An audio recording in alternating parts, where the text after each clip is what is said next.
Bismillahirrahmanirrahim, kawan-kawan semuanya, bertemu kembali dalam kuliah literasi dari karya buku Dr. Sudiatmiko Aribowo SHMH berjudul Hubungan Antara Intelijen dan Partai Politik. Pada kali ini kita akan mempertanyakan sebuah pertanyaan, apakah intelijen sebagai alat negara atau alat penguasa? Kawan-kawan semuanya, pernahkah kita berpikir di musim pemilu yang penuh intrik, kemana arah royalitas badan intelijen negara kita?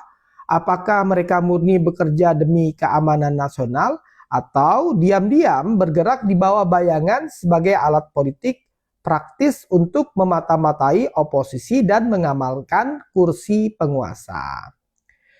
Pertanyaan kritis inilah yang menjadi sumber utama dalam buku luar biasa ini, yang berjudul Hubungan Antara Intelijen dan Partai Politik, Kekuatan dan Tantangan di Era Demokrasi dari Dr. Sudiatmiko Aribowo.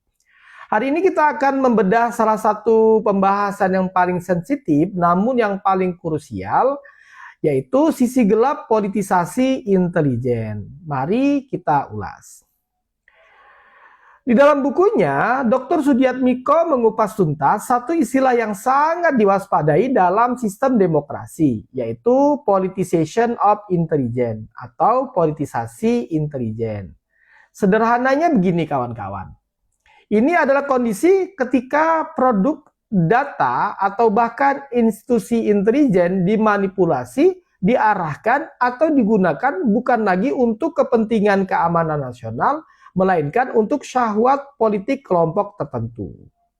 Tapi pertanyaannya, mengapa di era demokrasi yang katanya bebas, namun kenyataannya godaan penguasa untuk menyalahgunakan intelijen justru tetap besar? Kawan-kawan semuanya, Saudara Sudiatmiko Aribowo dalam buku ini menjelaskan bahwa informasi adalah mata uang tertinggi dalam politik. Di era demokrasi yang kompetitif, siapa yang memegang informasi paling akurat tentang kelemahan lawan, peta kekuatan elektoral hingga gerakan massa, maka dialah yang akan menang. Keunggulan inilah yang membuat penguasa seringkali tergoda untuk melintasi batas etis. Mereka menyalahgunakan instrumen negara yang memiliki kemampuan menyadap dan mengintai demi memenangkan partai atau kandidat tertentu, alih-alih menjaga stabilitas bangsa pada saat pemilihan umum. Kawan-kawan semuanya, buku ini tidak berbicara tanpa dasar sejarah. Dr. Sudiatmiko membawa kita menengok kembali lembaran hitam sejarah Indonesia, khususnya di era Orde Baru. Kita memiliki trauma kolektif yang mendalam, di mana institusi intelijen ketika itu kerap bertransformasi menjadi mesin penekan sebagai alat penguasa. Tugasnya bukan lagi mengendus ancaman dari luar, melainkan membungkam kritik dari dalam negeri. Siapa yang berseberangan dengan garis politik penguasa seperti parpol oposisi hingga aktivis mahasiswa, maka bisa dengan mudah dimonitor, ditekan, bahkan dihilangkan. Ruang privasi warga negara pada saat itu runtuh demi stabilitas semu kekuasaan. Lalu bagaimana kita memutus rantai trauma itu?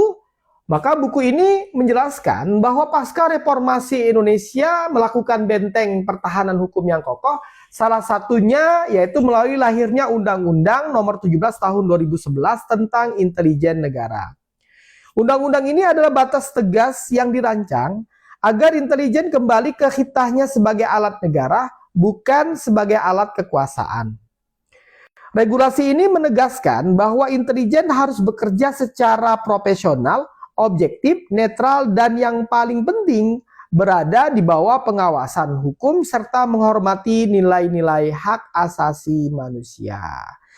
Kawan-kawan semuanya, kesimpulan penting dari bagian pertama pembahasan buku Dr. Sudiatmiko ini adalah demokrasi yang sehat membutuhkan intelijen yang kuat. Namun intelijen yang kuat tanpa pengawasan yang ketat hanya akan melahirkan tirani baru. Intelijen harus diletakkan sebagai instrumen of knowledge atau alat pengetahuan untuk mengambil keputusan strategi negara.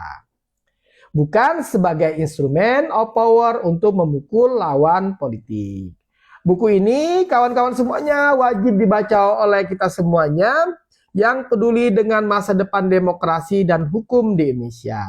Nah, menurut kalian sendiri, apakah institusi intelijen kita hari ini sudah benar-benar netral di tengah panasnya tensi politik?